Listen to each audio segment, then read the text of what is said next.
Hello friends, I am Ayush Porwal. चलिए आज हम लोग बात करेंगे राजा राममोहन रॉय के बारे में। तो राजा राममोहन रॉय का जन्म हुआ था 1772 में राधानगर में। ठीक है। इन्होंने अपनी जो लोकल शिक्षा है वो वाराणसी में ही प्राप्त की थी। उसके बाद जो उपनिषदों और वेदों वेदों का ज्ञान था जो इन्होंने मतलब लोकल अपने गुरु गुरु से वाराणसी में उनसे प्राप्त की थी। 1795 में जब ये क्लर्क की तैयारी कर रहे थे ब्रिटिश जो ईस्ट इंडिया कंपनी है उसमें ऑफिशियल के रूप में ये लोग ये तैयारी कर रहे थे। तो वहां पर इन्होंने क्या किया कि इंग्लिश सीखनी थी इनको। तो इंग्लिश सीखने के लिए एक विद्याविगिस नाम का तांत्रिक था। तो वो तांत्रिक इन्हें ले गया था विलियम कैरे के पास। विलियम कैरे एक क्रिश्चियन मिशनरी था जो 1800 से पहले मतलब कि यहाँ पर था इंडिया में। कुछ मिशनरीज ऐसी थी जो 1813 के चार्टर एक्ट से पहले यहाँ पर थी, जैसे कि एक और था जोशुआ मार्शमैन। जोशुआ मार्शमैन और विलियम कैरे, ये दो क्रिश्चियन मिशनरीज थी। बाद में विलियम कैरे की ही मदद से अ, राममोहन रॉय ने इंग्लिश सीखी। उसके बाद 1797 में ये ब्रिटिश ईस्ट इंडिया कंपनी में एक क्लर्क के रूप में काम करने लगे। और जब काम कर रहे थे तो ये मतलब जगह जगह एरिया में जाते थे तो इनको काफी भाषाओं का ज्ञान हो गया। इन्होंने सूफी लोगों से सूफिज्म सीख लिया। उसके बाद 1813 के चार्टर एक्ट के बाद 1814 में इन्होंने आत्मीय सभा की स्थापना की। ठीक है। आत्मीय सभा सेटअप करने के बाद जिसके डिसिपल थे द्वारकानाथ टैगोर और आपका सॉरी द्वारकानाथ टैगोर और एक थे रामचंद्र वैद्य। ठीक है। ये दो आदमी सभा से रिलेटेड थे मतलब। और जो द्वारकानाथ टैगोर हैं, आप ये समझ लीजिए कि ये जो थे जमींदारी एसोसिएशन है, बाद में एस्टेब्लिश होगी जो 1833 के बाद एस्टेब्लिश हुई थी something में।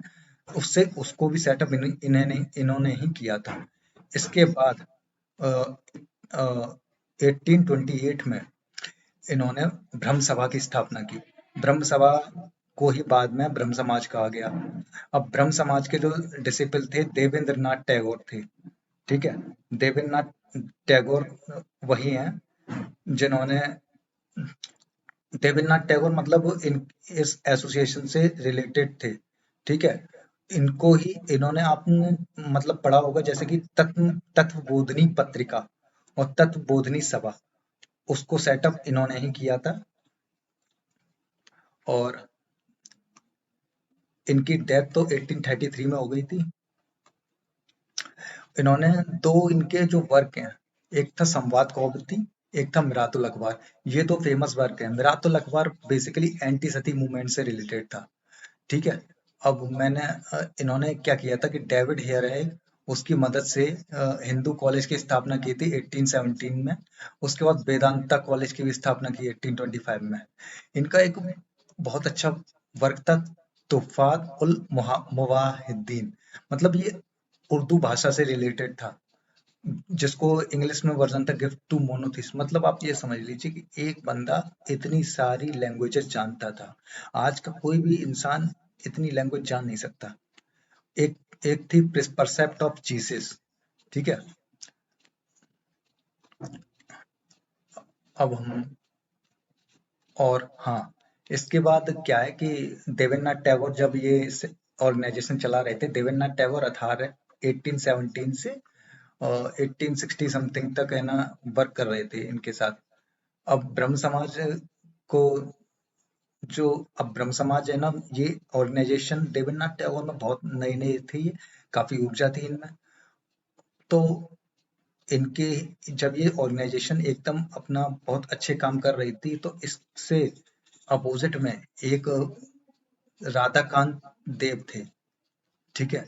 जिन्होंने इसके अपोजिट में धर्म सभा की स्थापना की बंगाल में।